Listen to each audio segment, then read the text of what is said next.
My name is Everett and I'm going to run 100K.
Man, this is gonna hurt.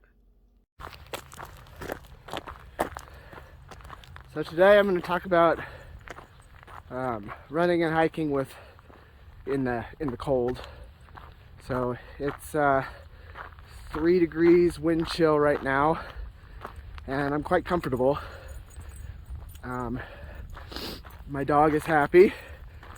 There's not a lot of snow on the ground, so she's not feeling it on her paws. My dogs can pretty much hike if it's above zero actual temperature. I don't actually go out unless it's above zero wind chill, which is a totally different thing in Wyoming.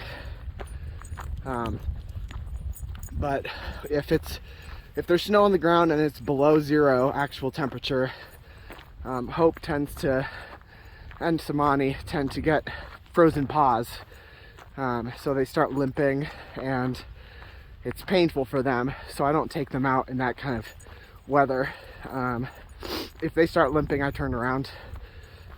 But for me, my clothing options, the key with cold weather is just layers. So I wear a bunch of different layers, top and bottom, and on my feet. So for my top, on the very bottom, I wear a thermal layer.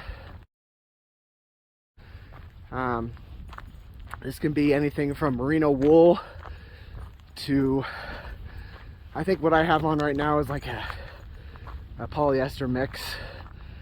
Try to avoid cotton. And above that, I have my Patagonia R2, which is a technical layer that wicks sweat away from your body, and I love that. It's very helpful in keeping me warm. Above that, I have this jacket on. It's a down coat, but it's a really lightweight down coat. My mom got it for me from California, so you can imagine with weather not being that cold in California that this coat is really not made for very cold temperatures, but it does really well as a top layer if you have other layers on top. And then for my bottoms, I wear a thermal layer on the bottom. Right now I'm wearing a Carhartt medium weight thermal layer, and then on top of that, right now I have snow pants on because it's a little windy and cold, and the windbreak layer of snow pants is super helpful for keeping you warm.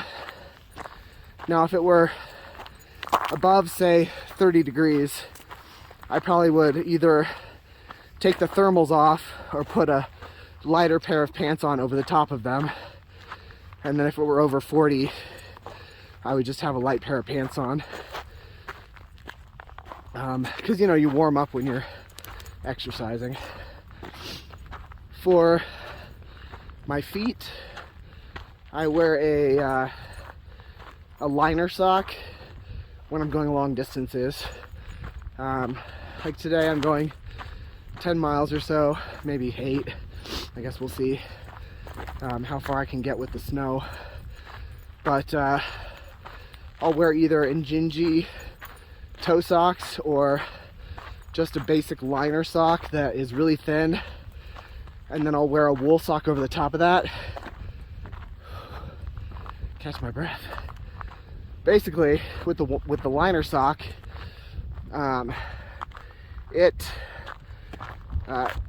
you're rubbing, right? Every time you take a step, your foot is rubbing in there. But if you wear a liner sock, then the liner sock is what's rubbing instead. It's rubbing the outside sock. So you're less likely to get blisters. And the Injinji toe socks, supposedly you're less likely to get blisters between your toes. I've never gotten blisters between my toes while wearing them, so maybe that's true. So that's it for winter weather gear. I am going to talk about the 10 essentials. You can see I have kind of a loaded vest on. I do carry the 10 essentials, and I'll talk about those in another video, especially in the winter, but really all the time. It's important to have everything that you need.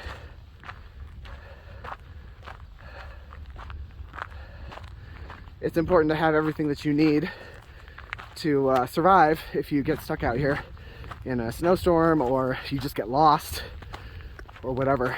So I'll talk about that more at another time. Hope, leave it. Come here. She's got something dead over there. Or pronghorn poop. One or the other. But she's so good about calling off of those things. Do you have something in your mouth? What do you have? Come here. Drop it. Leave it. It's a bone. It's a bone. All right, let's go. Come on, leave it. Good girl. Good, leave it.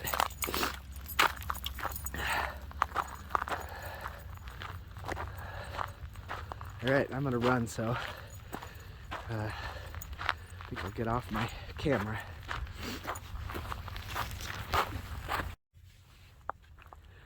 One thing I forgot to mention is headgear. So in the very cold, before I'm warmed up, I wear 2 layers.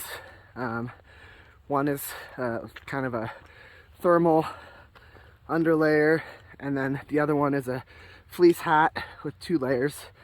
So I take the fleece hat off pretty quick when I'm hiking. I also take my jacket off pretty quick when I'm hiking.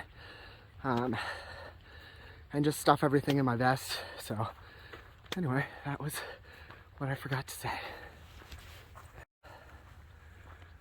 So I also wear a gaiter. That's what this is around my neck. You can pull it up over your mouth and nose if you need to. You can pull it up in the back over your neck. I never go anywhere without my gaiter in the winter. Even if it's gonna be warm, sometimes the wind starts to blow on your way back down and you start getting cold. And a gaiter is just enough to keep you warm, and not anything too big extra. Just a very small thing that will keep you warm no matter what.